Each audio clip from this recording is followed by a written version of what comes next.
दोस्तों, आज मैं आपको दो बहनों की कहानी सुनाने जा रही हूँ, पूर्णिमा व अमावस्या। एक किसान के उनकी पत्नी का देहांत हो गया था। गांव वालों के कहने पर उसने दूसरी शादी कर ली। पहली पत्नी से पूर्णिमा थी और दूसरी पत्नी से उसके दो बच्चे हुए। एक लड़की जो बहुत ही काली थी, उसका नाम रखा अमावस्या। एक बेटा था जिसका नाम था किशन।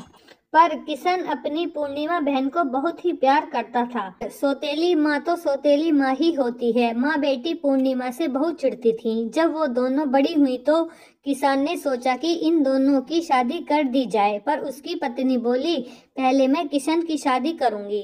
किशन की शादी हो गई। उसकी भाभी पूर्णिमा को बहुत प्यार करती थी, लेकिन वो पूजा पाठ करती थी और अमावस्या बहुत ही बुरी थी, जो अपनी भाभी से लड़ती रहती थी। उसकी सौतेली माँ ने पूर्णिमा की शादी एक गरीब घर में करा दी और वहीं उसी गांव में अपनी अमावस्या बेटी की शादी एक सेठ के घर में करा दी। पूर्णिमा के व्यवहार से ससुराल में बहुत प्यार मिला। वो शिव जी की बहुत बड़ी भक्त थी। वही अमावस्या के घर में कलेश रहता, करती धरती कुछ नहीं थी, पर ससुराल में सबसे लड़ती रहती थी। एक दिन अमावस्या ने अपने घर पर कीर्तन करवाया, पर अपनी बहन को नहीं बुलाया।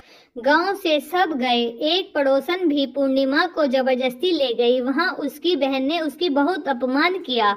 वो बेचारी चुपचाप घर आ गई, बहुत रोई। वो अपने पति से बोली, मैं अपने एक दिन के लिए घर जाना चाहती हूँ। पति ने भेज दिया। वो जंगल के रास्ते जा रही थी। वहाँ उसे एक बूढ़ी माँ मिली जो तुलसी माँ थी। वो बोली, बेटी मेरे बाल इलझ रहे हैं, जरा मेरे चोटी बना दे। उसने बाल बना दिए। माँ ने उसे आशीर्वाद दिया। आगे उसे शिवजी मिले, बूढ़े कोढ़ी रूप में। वो बोले, बेटी पैरों में बहुत दर्द हो रहा है। उसने अपनी साड़ी फाड़कर पट्टी बांध दी। आगे मंदिर में उसे पार्वती मिली। उन्होंने कहा, मेरा मंदिर साफ कर दे। उसने वो भी साफ कर दिया।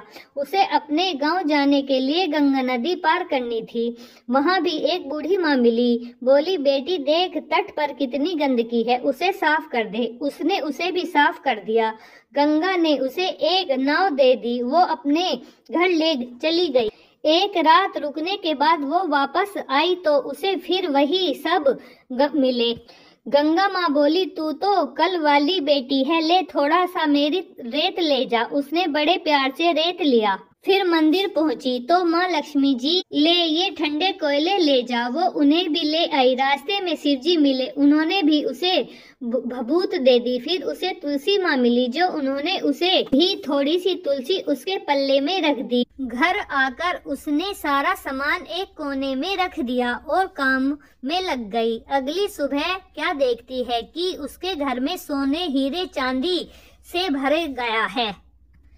सब आश्चर्य में पड़ गए। उसने एक दिन पहले की सारी घटना बताई। सब समझ गए कि ये सब भगवान की कृपा है।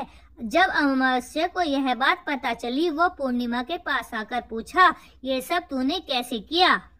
उसने सारी घटना बताई।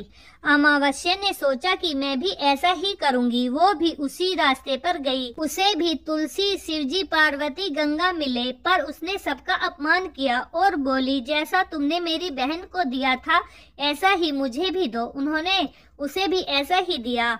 अमावस्या ने अपने घर के कोने में सामान रखकर सो गई। अगली सुबह उसने के घर में आग लग गई और घर में कीड़े मकोड़े घूम रहे थे। वो था उसका लालच। अमावस्या जैसी बहन किसी को न दे और पूर्णिमा जैसी बहन सबको मिले। जैसे भगवान ने पूर्णिमा का घर भरा, ऐसे ही भगवान सबका घर भरे। राधे राधे।